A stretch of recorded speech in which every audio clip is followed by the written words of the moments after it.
वाले हैं कक्षा 10वीं के गणित के इम्पोर्टेंट क्वेश्चंस को। ठीक है, तो इम्पोर्टेंट क्वेश्चंस की बात करेंगे जो कि बोर्ड एग्जाम में आपसे पूछे जा सकते हैं। ठीक है, तो हम लोगों ने क्या किया था कि क्वेश्चन नंबर 1 से लेकर 40 तक जो कि पार्ट 1 की वीडियो हमने उसको अपलोड कर दिया है और उस वीडियो के जो लिंक है आपको इस वीडियो के डिस्क्रिप्शन में मिल जाएगी। वहां से जाके पहले उन क्वेश्चन को देख लीजिएगा, तब उसके बाद आगे इस क्वेश्चन को हल करिएगा। ठीक है, उसमें क्या हुआ था कि चैप्टर 1 से लेकर 9 तक के हम लोगों ने क्या किया था कि जो इम्पोर्टेंट क्वेश्चन है उसको सिलेक्ट किए हुए थे। ठीक है, अब उसके बाद हम लोगों ने इकाई 9 यानी कह सकते हैं चैप्टर 11 जो कि आपकी रचनाएं हैं, वहां से हम लोगों ने क्या किया, दूसरा पार्ट हम बना रहे हैं जिसमें से आपको क्वेश्चन नंबर 41 से देखने को मिल जाएगा। तो क्वेश्चन नंबर 41 में देखिए क्या दिया गया है। क्वेश्चन नंबर 41 में आप देखेंगे ये जो 41 से लेकर 46 तक है, टोटल 6 क्वेश्चन हैं। ये 6 क्वेश्चन आपकी रचनाओं से लिया गया है और रचनाएं यकीन मानिए कि 6 नंबर में आपसे पूछी ही जाएगी। ठीक है, तो रचनाओं से क्वेश्चन आना तय है। आप रचना में किस प्रकार के क्वेश्चंस को देखेंगे, एक त्रिभुज वाला देखेंगे और दूसरा क्या कहते हैं स्पर्श रेखा। यही दो टाइप के क्वेश्चन आपसे पूछे जा सकते हैं। ठीक, और हाँ एक जो है वह क्या कहते हैं रेखाओं को अनुपात विभाजित करना, वह तो हमको नहीं लगता है उतना खास इंपॉर्टेंट हो सकता है, बट यह क्वेश्चन आपसे ज्यादातर इंपॉर्टेंट हो सकते हैं। इसको करने बाद उस वाले क्वेश्चन को आप एक आध दो कर लीजिएगा। ठीक है, तो देखिए पहला क्वेश्चन हमने क्या रखा है कि एक त्रिभुज एबीसी बनाइए। कोई आपको त्रिभुज बनाना है एबीसी जिसमें माप दे रखा है, जिसमें बीसी बराबर 6 सेंटीमीटर, एबी बराबर 5 सेंटीमीटर और कोण एबीसी बराबर 60 अंश हो। फिर एक त्रिभुज की रचना कीजिए जिसकी भुजाएं एबी की संगत भुजाओं की 3/4 गुनी होनी चाहिए। उसकी भुजाएं कितनी होनी चाहिए, 3/4 गुनी होनी चाहिए। किसका, एबी का। एबी का कितना होना चाहिए, 3/4 गुना होना चाहिए। तो सिंपल सा क्वेश्चन है, ये आप लोग रचना पढ़े ही होंगे कैसे इसको हल करना है। सबसे पहले आप एक त्रिभुज बनाइएगा जिसमें बीसी बराबर 6 सेंटीमीटर, एबी बराबर 5 सेंटीमीटर और एबीसी यानी कोण बी जो होना चाहिए 60 अंश होना चाहिए। ठीक है, तो आप क्या करेंगे, बीसी बराबर 6 सेंटीमीटर की एक रेखा खींच लेंगे, यह हो जाएगा आपका बी, यह हो जाएगा सी। इसमें कितनी माप रखना है, 6 सेंटीमीटर की माप आप रख लेंगे।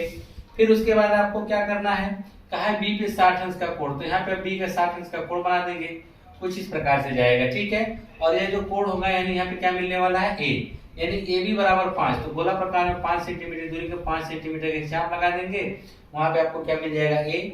फिर ए को आप किससे मिला देंगे, सी से मिला देंगे। ठीक है, तो आपका त्रिभुज बनकर तैयार हो गया।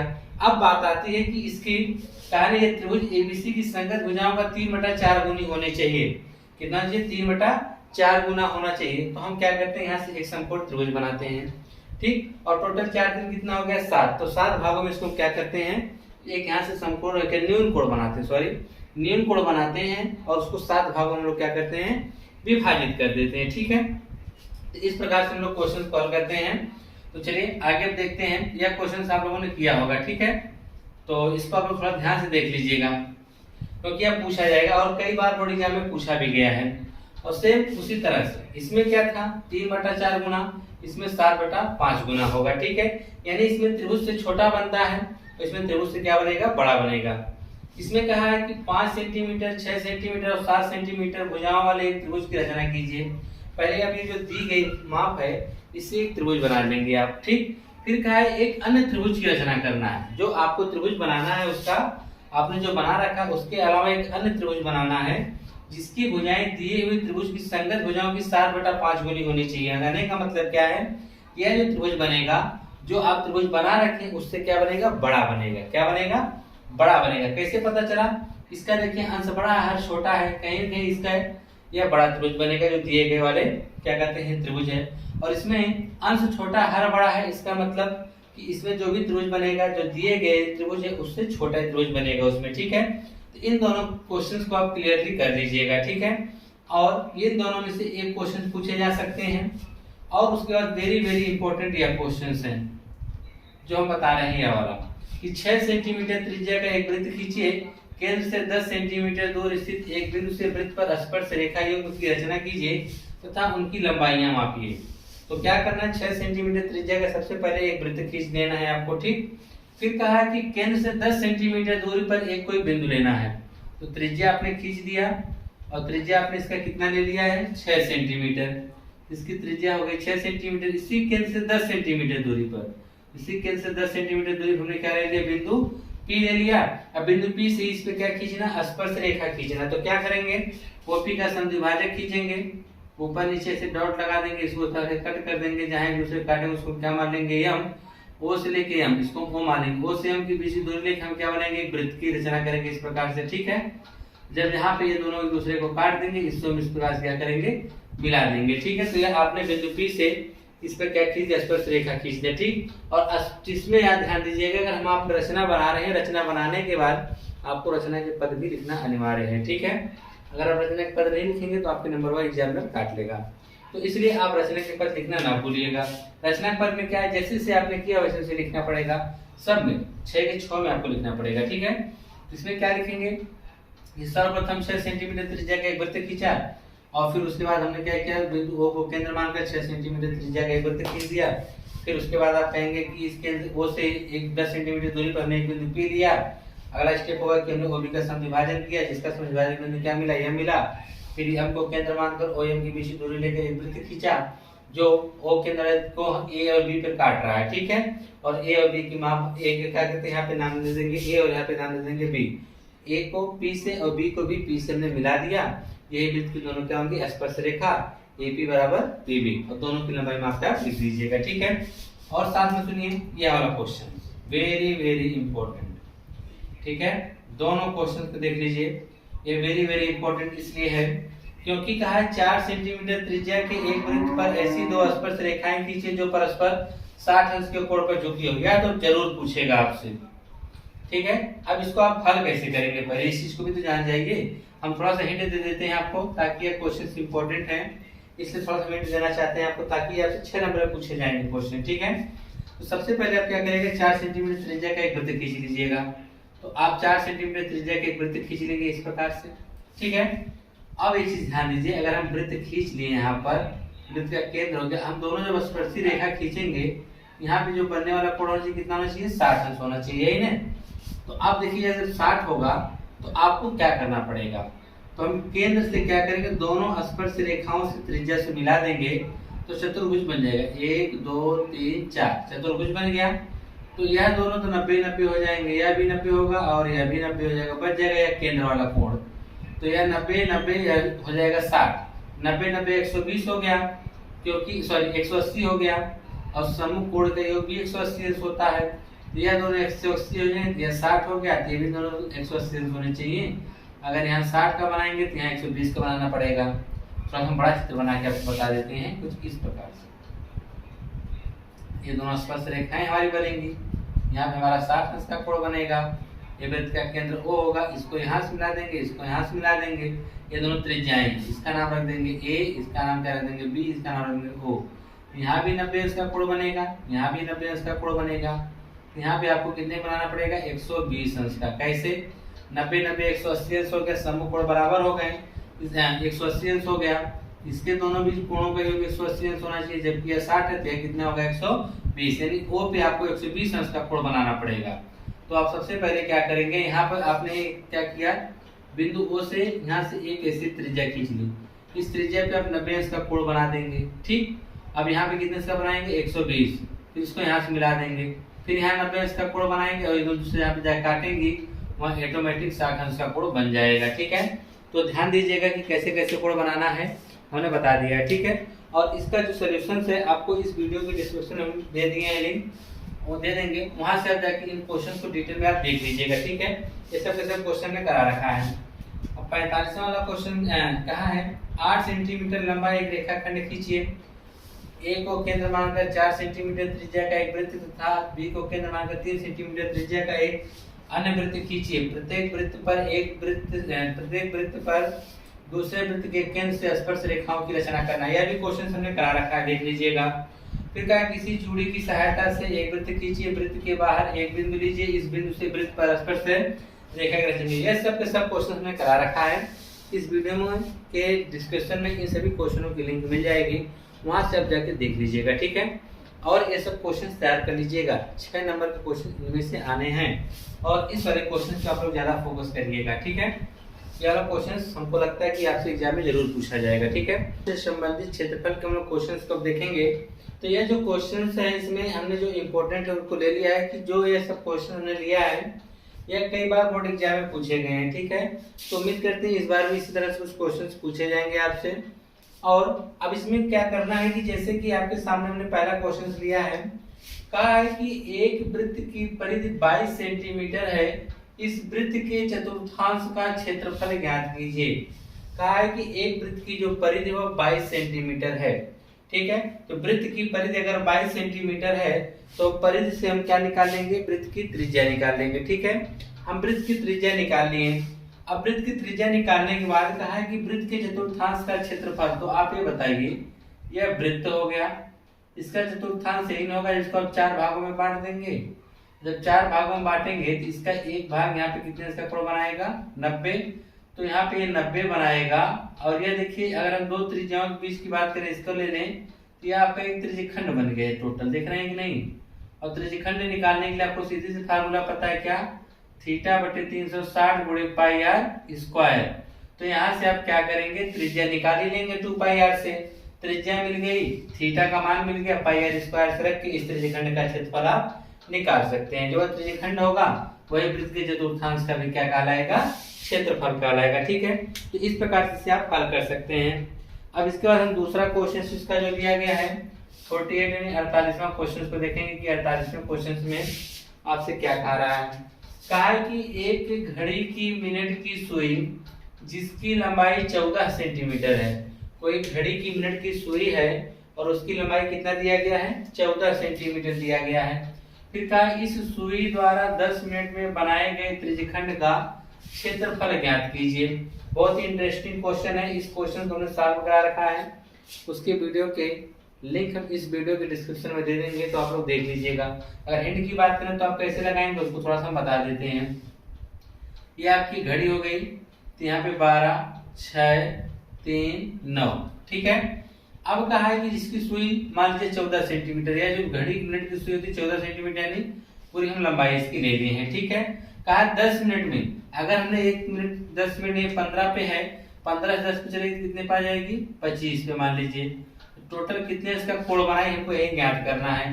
एक चक्का लगाने में कितने इसका कोण बनाती है, तो 360 अंश का, कई मिनट में, 60 मिनट में। तो जब हम 1 मिनट का निकालेंगे कितना आएगा, काट देंगे तो 60 मिनट आएगा, 6 आएगा 1 मिनट में।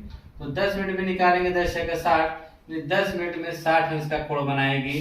तो हमको कोण का मान पता चल गया, वहां से हम लोग क्या करेंगे, थीटा बटे 360 बटे पाई आर स्क्वायर से हम लोग क्या करेंगे, 10 मिनट में घड़ी के मिनट की सुई द्वारा चले गए त्रिज्यखंड का क्षेत्रफल हम निकाल सकते हैं। ठीक है, ये सब क्वेश्चन हमने करा रखा है। ठीक, वहां से आप लोग जाके देख लीजिएगा।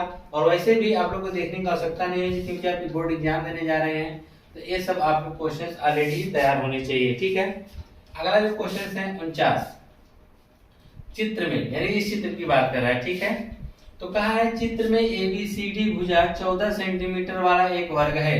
जो यह चित्र आप देख रहे हैं ABCD, यानी इनकी जो भुजाएं हैं 14 सेंटीमीटर हैं। यह सब कितनी कितनी की हैं, 14 सेंटीमीटर की इनकी भुजाएं हैं। फिर कहा है कि भुजा वाला एक वर्ग है, ABCD को केंद्र मानकर 4 वृत्त इस प्रकार खींचे गए हैं। अब देखिए ABCD को केंद्र मानकर वृत्त खींचा जा रहा है कि प्रत्येक वृत्त 3 वृत्त, क्या कहा है, प्रत्येक वृत्त 3 शेष वृत्तों में से 2 वृत्तों को बाह्य रूप से स्पर्श करता है। कहने मतलब क्या है, यह वाला जो वृत्त है इन तीनों वृत्तों में से किसी 2 को टच कर रहा है, इसको और इसको टच कर रहा है। और इस कंडीशन में अगर वृत्त बनेगा तो यह मान के चलिए कि त्रिज्या अगर सबकी समान होगी तभी तो एक दूसरे को टच कर पाएंगे। यानी टोटल कितना है 14, तो 14 है तो उसकी त्रिज्या हम कितनी ले लेंगे, 7 ले लेंगे। ठीक है, तो 7 सेंटीमीटर का आपका यहाँ क्या बना हुआ है, वृत्त बना हुआ है। ठीक है, 7 सेंटीमीटर त्रिज्या क्या बनाया गया है, वृत्त बनाया गया है। फिर कहा है कि छायांकित भाग का क्षेत्रफल ज्ञात कीजिए। देखिए छायांकित वाला भाग यही है, तो आप क्वेश्चन को लगाएंगे कैसे, तो सबसे पहले हम क्या करेंगे, इस वृत्त का क्षेत्रफल पूरा निकाल लेंगे। ठीक, हम पूरे वृत्त का क्षेत्रफल निकाल लेंगे। फिर उसके बाद जानते हैं आप लोग कि वृत्त के प्रत्येक कोण कितने हैं, वर्ग का प्रत्येक कोण कितने का होता है, 90 का होता है। और प्रत्येक कोण 90 का है और प्रत्येक की त्रिज्या कितनी है, 7। तो हम निकाल लेंगे कि यह त्रिज्यखंड कितना कटा है, देख रहे हैं कि नहीं। ऐसे से क्या त्रिज्यखंड है, 1 2 3 4। वृत्त के क्षेत्रफल में से हम 4 त्रिज्यखंड के क्षेत्रफल को घटा देंगे तो यह छायांकित वाला भाग बच जाएगा, इसी का आपको क्षेत्रफल बताना था। ठीक है, यह भी क्वेश्चन हमने करा रखा है, आप लोग अगर नहीं समझ में आएगा तो जाके देख लीजिएगा। ठीक है, हमने हिंट दे दिया है कैसे लगाना है, बाकी क्वेश्चन आप लोग कर लेंगे। क्या है चित्र में, यानी इस चित्र की बात कर रहे हैं, यहाँ पे नीचे बना हुआ है। ठीक है, क्या है चित्र में एक चतुर्भुज OPBQ अंतर्गत एक वर्ग OABC बना हुआ है, जिसमें OA बराबर 20 सेंटीमीटर, यानी यह जो माप दे रखा है 20 सेंटीमीटर, कहां से कहां तक, OA की माप दे रखा है 20 सेंटीमीटर है। तो छायांकित भाग का क्षेत्रफल बताना है कि टोटल छायांकित भाग का क्षेत्रफल कितना है। तो आप क्या करेंगे, इसके लिए देखिए आपको क्या करना पड़ जाएगा, यानी यहाँ से यहाँ तक इसमें 20 दे रखा है, तो अब ये देखिए यह 20 होगा तो यह भी कितना होगा, 20 मीटर होगा। ठीक, तो आप देखेंगे यहाँ पे कितने का कोण बनेगा, 90 का। तो आप चाहेंगे तो पाइथागोरस प्रमेय से वाली भुजा आप निकाल सकते हैं। ये निकालेंगे तो त्रिज्यखंड की क्या निकल कर आ जाएगी, त्रिज्या।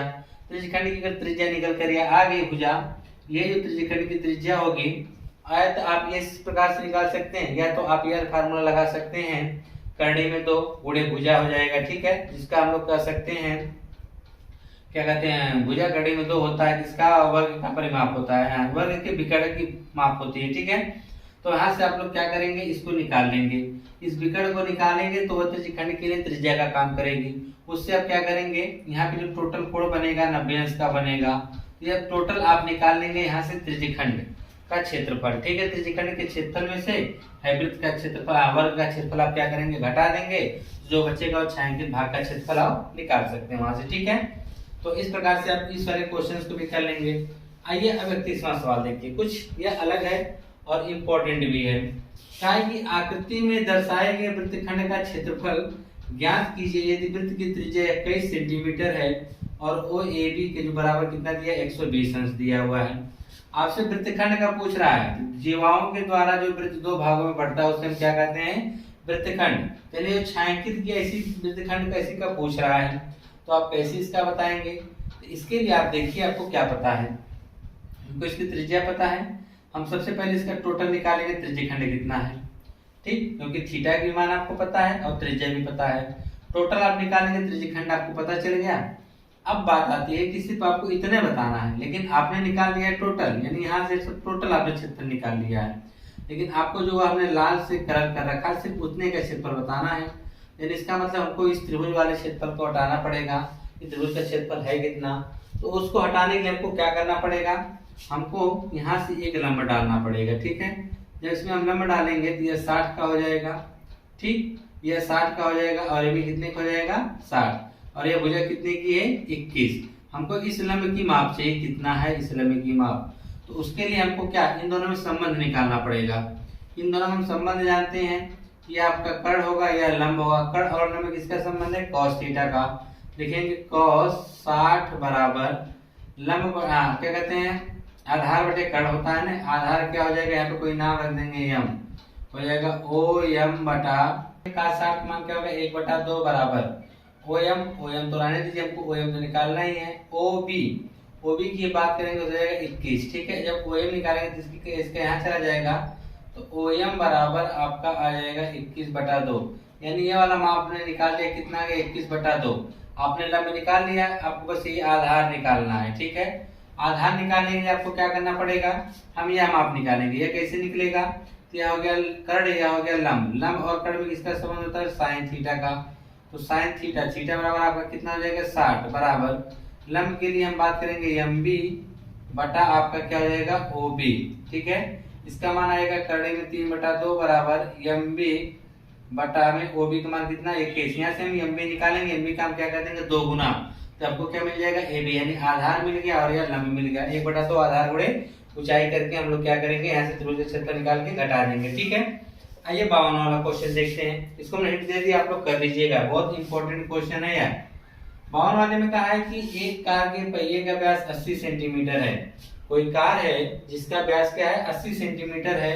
यदि यह 66 किलोमीटर प्रति घंटा की चाल से चल रही है तो 10 मिनट में प्रत्येक पहिया कितने चक्कर लगाती है। बहुत ही इंटरेस्टिंग क्वेश्चन है, इसको आप लोग खुद से करिएगा, अगर नहीं आएगा तो आप लोग कमेंट्स बॉक्स में बताइएगा कि सर हमको यह क्वेश्चन नंबर 52 का सोल्यूशन बता दीजिए, हम बता देंगे। ठीक है, ये क्षेत्रफल और आयतन वाले क्वेश्चन हम देखेंगे। ठीक है, जिसको आप मेंसुरेशन भी कहते हैं। इनमें हम देखेंगे कि कौन कौन से इंपॉर्टेंट क्वेश्चन हो सकते हैं। देखिए, यह जो चैप्टर है अपने आप में हर एक क्वेश्चन इसका इंपॉर्टेंट है। ठीक है, फिर भी जो बोर्ड एग्जाम में पूछे गए क्वेश्चन हमने उनको लिया हुआ है, इसी के आधार पे आपसे क्वेश्चन किए जा सकते हैं। या हो सकता है कि इन्हीं क्वेश्चन में से आपको 1 से 2 क्वेश्चन देखने को मिल जाए। ठीक है, जैसे कि हमने पहला क्वेश्चन देखिए, कई बार बोर्ड एग्जाम में पूछा गया है, लिए हैं कि कहा है कि 2 घनों जिनमें से प्रत्येक का आयतन 64 सेंटीमीटर क्यूब है के संलग्न फलकों को मिलाकर एक ठोस बनाया जाता है, इससे प्राप्त घनाभ का पृष्ठीय क्षेत्रफल ज्ञात कीजिए। कहने का क्या मतलब है कि 2 घन इसने लिया हुआ है। ठीक है, एग्जांपल से समझ लेते हैं, यही एक घन है, ठीक, और एक दूसरा घन इसी के माप का यहाँ पर है, और दोनों घनों के मिला के क्या किया जा रहा है, रख दे रहे हैं। जब दोनों घनों को मिला के रखेंगे तो आप एक चीज देखेंगे, बन जाएगा घनाभ। कैसे कि इसकी लंबाई जो अगर हम देखेंगे तो जुड़ जाएगी, ठीक है, और इसकी ऊंचाई और चौड़ाई जो रहेगी वही सेम रहेगी, लेकिन इनकी जो लंबाई वह बढ़ जाएगी, जिसकी वजह से क्या बन जाएगा, घनाभ। तो घनाभ का पृष्ठीय क्षेत्रफल क्या होता है, 2 कोष्टक में LB + BH + HL। अगर हम बात करेंगे कि एक घन का जो आयतन है वह कितना है, 64 है सेंटीमीटर क्यूब है। ठीक है, तो एक घन का अगर 64 है तो अगर हम भुजा की बात करेंगे तो 4 को सोचो कि 64 यानी 4 सेंटीमीटर आएगा। ठीक है, तो 4, तो इसकी लंबाई 4 से कितनी रहेगी, 8। लंबाई तो 8 होगी, चौड़ाई और ऊंचाई कितनी रह जाएगी, 4 ही रह जाएगी। इस फार्मूले में रखकर हम इसका पृष्ठीय क्षेत्रफल निकाल सकते हैं। ठीक है, बहुत ही इंटरेस्टिंग क्वेश्चन है, इसको आप लोग जरूर लगा लीजिएगा। अगला वाला कहा है कि एक ठोस धातु के बेलन के दोनों सिरों पर अर्धगोलाकार है। कहा है एक ठोस धातु के बेलन के दोनों सिरों पर क्या है, अर्धगोलाकार है, तथा इसकी संपूर्ण ऊंचाई 19 सेंटीमीटर का बेलन का व्यास 7 सेंटीमीटर है। इस ठोस का भार ज्ञात कीजिए। यदि 1 सेंटीमीटर क्यूब धातु का भार 4.5 ग्राम है। देखिए इसमें कहा क्या है, ध्यान से समझिएगा। कहा है धातु का एक बेलन कोई ले लीजिए, तो हमने एक धातु का क्या ले लिया, बेलन ले लिया है। ठीक है, और ये धातु का जो बेलन है ठोस बेलन है। कैसा बेलन है, ठोस बेलन है। और कहा इसके दोनों सिरों पर अर्धगोलाकार है, तो इधर से भी अर्धगोलाकार हो गया और इधर से भी अर्धगोलाकार हो गया। ठीक, और इसकी संपूर्ण ऊंचाई है, इसकी संपूर्ण लंबाई की वो बात कर रहे हैं, कितना, 19 सेंटीमीटर मान लीजिए लगा है। ठीक है, और जो बेलन का व्यास है वह 7 सेंटीमीटर है। तो बेलन का व्यास 7 होगा, त्रिज्या कितनी होगी, 7/2। तो यहाँ से भी त्रिज्या 7/2 होगी, तो यह भी त्रिज्या कितनी होगी, 7/2। इधर से भी त्रिज्या कितनी होगी, 7/2 ही होगी। तो पूछ रहा है इस ठोस का भाग है, इस ठोस का भाग ज्ञात कीजिए, भार। तो भार ज्ञात करने के लिए आपको देखिए सीधी सी बात दे रखा है, 1 सेंटीमीटर क्यूब। क्यूब किसका होता है, आयतन हमको निकालना पड़ेगा। ठीक है, तो आयतन निकालने के लिए हमको पास 2 आकृतियां दिया हुआ, एक बेलन है और एक अर्धगोलाकार है। तो बेलन का आयतन जानते हैं क्या होता है, πr² होता है। ठीक है, तो इसके लिए हमको बेलन की ऊंचाई चाहिए, तो बेलन की ऊंचाई हम कैसे निकाल सकते हैं, तो आप देखेंगे इसका जो व्यास है 7, तो त्रिज्या कितनी रहेगी, 7/2। अगर त्रिज्या इधर से 7/2 और इधर से त्रिज्या 7/2 हम हटा दें तो जो बचेगा वो बेलन की लंबाई बचेगी। तो 7/2 7/2 यानी 3.5 कितना आ जाएगा, 7। अगर हम 19 में से 7 घटा देंगे तो बेलन की जो लंबाई आएगी वह कितना आ जाएगी, 12 सेंटीमीटर। तो बेलन की लंबाई 12 सेंटीमीटर, शंकु की त्रिज्या 7/2 है। यहाँ से हम दोनों का अलग अलग आयतन निकाल कर जोड़ देंगे तो हमको पूरे इस ठोस का आयतन मिल जाएगा। जबकि इसने कहा है कि 1 सेंटीमीटर क्यूब बराबर 4×5, और जितना आएगा उसमें 4×5 का गुणा कर देंगे तो हमको इस ठोस का पूरे का हमको क्या कहते हैं, भार मिल जाएगा। ठीक है, इस प्रकार से इसे आप हल कर सकते हैं। हल क्या करना, बाकी आप लोग ये सब क्वेश्चन तो कर ही लेंगे, बस आपको करना कौन कौन से क्वेश्चन सिर्फ यह देखना है। ठीक है, कि हम पूरे चैप्टर को अगर आप लगाना चाहेंगे तो नहीं लगा पाएंगे। ठीक है, जो क्वेश्चन हम बता रहे हैं पहले आप उनको क्या करिए, लगा लीजिए, फिर इसके बाद अगर समय आपके पास बचता है तो आप अन्य क्वेश्चन के ऊपर फोकस करिएगा। ठीक है, कहा कि एक ठोस खिलौने एक अर्धगोले के आकार का है। कोई एक ठोस खिलौना है जो एक अर्धगोले के आकार का है, जिस पर एक लंबवृत्तीय शंकु अध्यारोपित है। कोई अर्धगोला है, जैसे मान लीजिए हम आपको ऊपर बता देते हैं, ऊपर तो आपने क्वेश्चन नोट कर चुके होंगे, हम यहाँ पे आपको बता देते हैं। ठीक है, चलिए देखिए, तो इसमें कहा है कि एक अर्धगोला है, मान लीजिए आपका ये अर्धगोला हो गया। ठीक है, इसी के ऊपर एक शंकु अध्यारोपित, हमने एक शंकु बना दिया। ठीक है, ये आपका शंकु बन गया। इस प्रकार से आप बना सकते हैं। तो कहा शंकु दर्पण, इस शंकु की जो ऊंचाई है 2 सेंटीमीटर। शंकु की ऊंचाई कितना दे रखा है? 2 सेंटीमीटर। शंकु में 2 ऊंचाई होती है, एक ऊर्ध्वाधर ऊंचाई और एक तिर्यक ऊंचाई। यहाँ पे ऊंचाई बोला तो इसका मतलब ये ऊर्ध्वाधर ऊंचाई है। और आधार का व्यास 4 सेंटीमीटर है। तो आधार का व्यास 4, तो त्रिज्या भी कितनी हो जाएगी? 2 सेंटीमीटर हो जाएगी। तो कहा इस खिलौने का आयतन निर्धारित कीजिए। तो इस खिलौने का आपको आयतन बता देना कितना होगा। ठीक। फिर कहा यदि एक लंबवृत्तीय बेलन इस खिलौने के परिगत हो तो बेलन और खिलौने के आयतनों का अंतर ज्ञात कीजिए। कहने का मतलब क्या है कि यह जो खिलौना है इसके चारों तरफ, यानी यह बेलन के अंतर्गत है। किसके अंतर्गत है? बेलन के अंतर्गत है। तो अगर बेलन के अंतर्गत की हम बात करें तो बेलन की जो त्रिज्या होगी वही शंकु की भी त्रिज्या होगी और वही इसकी त्रिज्या होगी, क्या कहते हैं, बेलन, शंकु और अर्धगोले की। ठीक है। और इसकी ऊंचाई की अगर हम बात करें तो इसकी ऊंचाई देखिए, त्रिज्या भी 2 है, इसकी ऊंचाई टोटल इसकी ऊंचाई कितनी आ जाएगी? 4 आ जाएगी। ठीक है। कितनी आ जाएगी? 4 सेंटीमीटर आ जाएगी। ठीक है। अब हमको दोनों का आयतन, तो बेलन का आयतन हम निकाल लेंगे, उसमें से हम क्या करेंगे? शंकु और अर्धगोले के आयतन को घटा देंगे। ठीक है। तो जो बचेगा तो आप कह सकते हैं कि यही दोनों खिलौने और बेलन के बीच का क्या होगा? अंतर होगा। ठीक है।